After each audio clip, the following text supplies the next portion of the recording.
কড়াইতে 2 কাপ জল, 1 চা চামচ লবণ আর 1 টেবিল চামচ ঘি দিয়ে জলটাকে ভালো করে ফুটিয়ে তার মধ্যে 1 কাপ আর 1/3 কাপ চালের গুঁড়ো দিয়ে গ্যাসের ফ্লেমটাকে বন্ধ করে জল আর চালের গুঁড়ো ভালো করে মিশিয়ে ঢাকা দিয়ে মিনিট 5 রেখে দিতে হবে।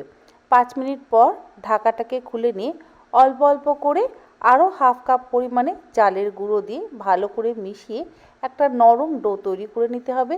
আর একদম শেষে হাতে অল্প একটু ঘি দিয়ে আবারও একবার ঠেসে নিয়ে রুটির সাইজে লেচি কেটে নিতে হবে।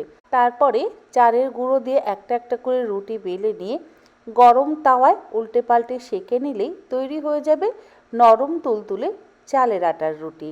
আমিষ নিরামিষ যে কোনো খাবারের সাথেই এইরকম নরম তুলতুলে চালের আটার রুটি একটা খেলে কিন্তু মন ভরবে না, কম করে 3-4টে তো খেতেই হবে। আর যদি হয় মাটন কষা, তাহলে